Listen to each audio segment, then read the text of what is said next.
Are you thinking of preparing for your IELTS test, or are you thinking of registering for your IELTS test very soon?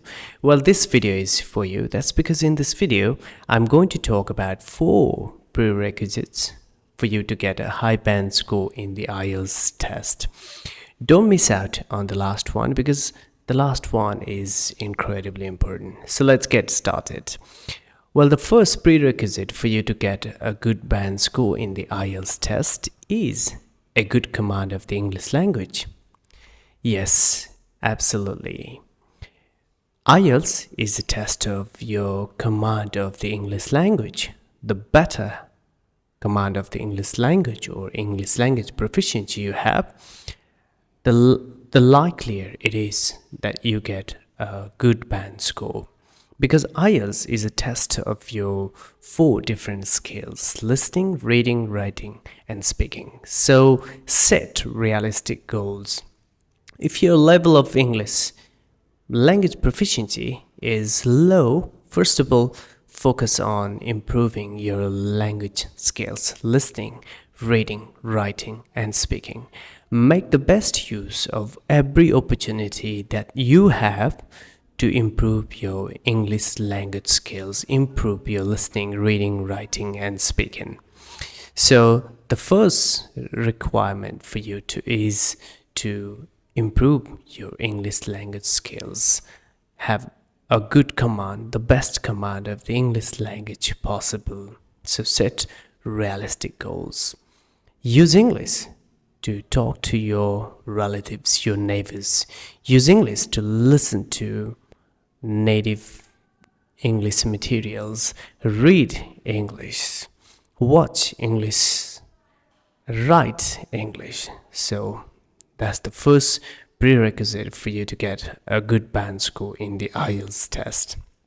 Number 2, the second prerequisite for you to get a good band score in the IELTS test is know the format of the test beforehand. So yes, know the format in advance, because knowing the types of questions that come up in the IELTS test will give you greater confidence. If you know the format of the test, for example, what questions come up in the listening, reading, writing, and speaking skills of the test in advance, you don't have to struggle. You don't get confused in the real test as to what question you can anticipate beforehand. For example, in the listening test, you will come across 4 different parts, each of which consists of 10 different questions. Knowing that in advance, also knowing that in the listening test in part 1, you will have to hear a dialogue, and in part 2, you will have to listen to a monologue, single person speaking in a social survival situation. In part 3, you will have to listen to a conversation involving up to 3 different people discussing an academic topic. And in part 4, you will have to listen to a short mini university lecture in which one person, university lecturer in most cases, talks on an academic topic. So knowing this format in advance will help you to be confident enough during the real IELTS test. Number 3, learn the strategies that work best to solve each question type. So don't just be familiar with the format of the test, but also learn in advance what question types come up in each skill of the test and how to tackle each question type. For example, in the writing test, you'll come across 2 different tasks, task 1 and task 2. Task 1 requires you to describe the visual in at least 150 words, and it's recommended that you spend 20 minutes on this task. Whereas in task 2, you will have to write a discursive essay on an academic topic in at least 250 words, and it's recommended that you spend 40 minutes on this task. So knowing this in advance will give you greater confidence, so that during the real IELTS test of writing, you don't get confused which task to do first. In this case, you'd better do task 2 before you do task 1. And it also helps to know how to tackle what strategies to use to do true false not given. If you want to know how to tackle true false not given question type, how to do matching headings question type, how to do multiple choice question type in the reading section of the test, please watch my videos, because I do have quite a few videos made on these topics.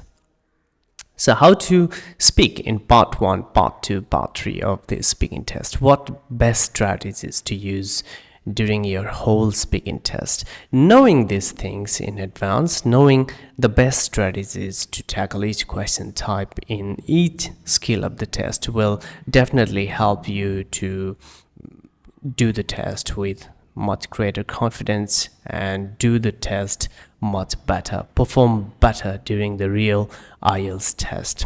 And the last prerequisite, and this is the most important one, is to practice the questions under exam-like conditions.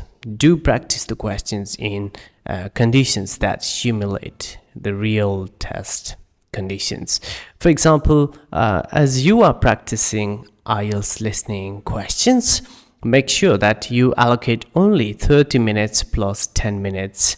Don't spend extra more time. And while you are practicing questions of the IELTS test, make sure that you play the recordings once only, because that's what happens even in the real test.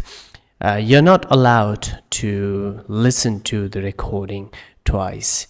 The recordings will be played once only. So check to see if you can solve all these questions of the listening test in one recording or not. And when it comes to solving the questions in the reading test, while practicing questions from the reading section, candidates tend to spend way too much time. For example, they are supposed to spend 60 minutes doing 40 different questions. However, as they are practicing questions from the reading section, candidates tend to spend an hour and 30 minutes or 2 hours doing 40 different questions. Stop doing that. Do these questions